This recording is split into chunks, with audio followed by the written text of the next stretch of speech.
Hello everyone! Welcome to my mini vlog. Isasama ko kayo today sa trip namin to Bahamas. Early pala yung flight namin, so 4 a.m. gising na kami. Kagagaling ko lang ng duty niyan, so wala akong tulog, besh. So tingnan mo naman yung twins, sobrang excited nila sumakay sa plane. Yung pag take off, in-enjoy naman nila yung view, sabi nila cotton candy daw yung clouds. Nakaka-happy talaga makita yung twins na amazed sa clouds. So after mga few hours, ayan, knock-out na yung isa, pero yung isa sobrang hype pa rin. Hindi din ako nakatulog sa flight kasi ang dami kong iniisip. Actually, sanay na sanay ako sumakay ng plane, pero pag napapaisip ako sasakay kami ng cruise, oh my God, kinakabahan ako.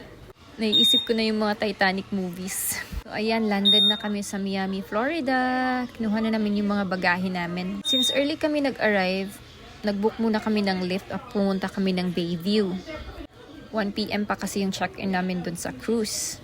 Kaya nag-enjoy muna kami dito. One of tourist spot pala to sa Miami, Florida.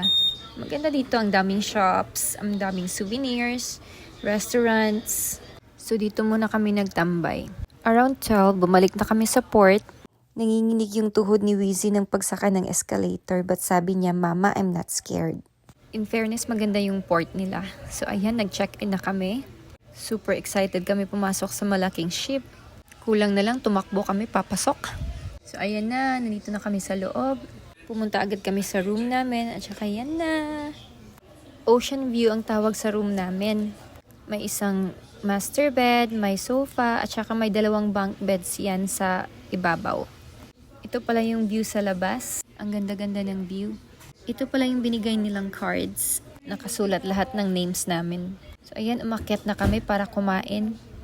Libre lahat ng food dito. Breakfast, lunch, and dinner.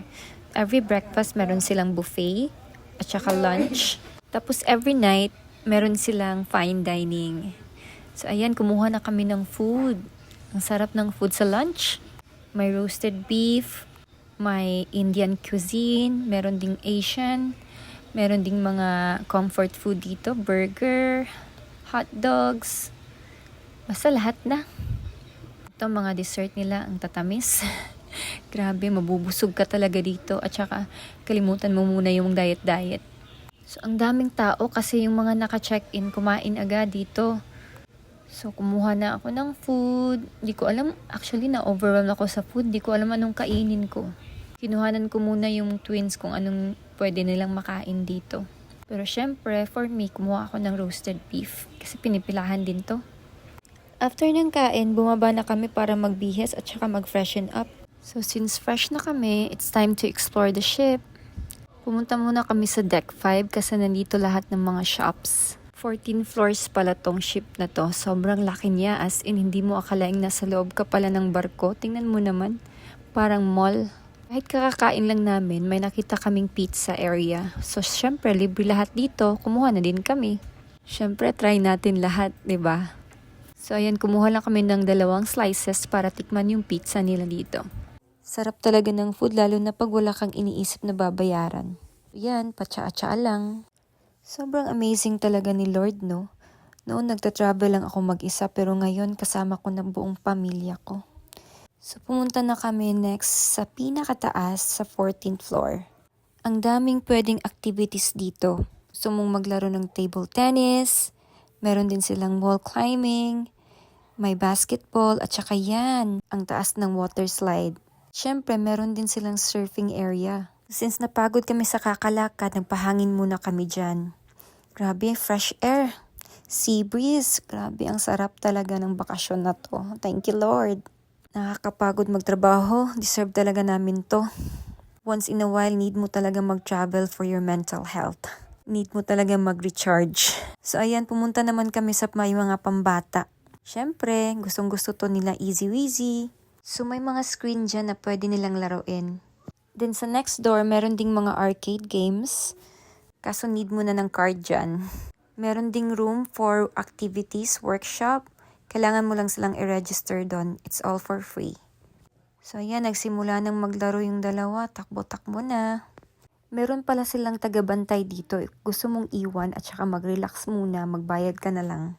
So ayan, bumalik kami dito. Sa 13th floor, nandito yung pool. Grabe, ang relaxing dito. Tapos may pabanda sila, may music. Oh my God. I so love this. Tingnan mo naman yung mga tao. Ayan, no? Hype na kami dito. Ang sarap pala ng buhay sa cruise, no? Party-party ka lang, kain-kain. Oh my God, this is life. So ayan, kung nagugutom ka na, merong salsa station dito, kuha ka lang dyan. Pili ka lang ng mga toppings mo. Or may gusto mo ng drinks, may mga juice dyan. Free lang yan dyan lahat. Unless kukuha ka ng alcohol. So syempre may bayad na yon. Ito nag-line din kami sa may ice cream kasi mainit. And favorite yan ng twins. Napagod na kami talaga dito kasi wala pa kaming tulog, imagine. So ayan, nagbihis na kami for dinner. Tingin mo naman si Easy, nilagay pa yung plato sa ulo. So, syempre, fine dining yan. So, dapat formal attire. So, nag-order na ako ng spaghetti for Easy and Wheezy. At syempre, walang kamatayang nuggets. So, for starters, ayan yung in-order ko. Nakalimutan ko na yung name, syempre. So, dalawa na yung in-order ko kasi gusto ko lang mag-food tasting. Order all you want dito, ha. So, kahit ilang starters or entries, pwede. So, wedding anniversary din pala ng sister ko at saka brother-in-law, kaya double celebration ito. So, ayan, nag-order na din kami ng cocktails. Must try daw yung Bahama Mama nila. Cheers! And for my entree, of course, I ordered steak. After ng dinner, nanood kami ng ice skating show. Ang gagaling talaga nila, as in, mapapanganga ka na lang at saka mapapalakpak ka talaga. Sobrang pagod na din kami niyan. Kaya dumiretso na kami sa cabin at saka yan, knock out na kami. So yan, recharge muna para maraming energy for tomorrow.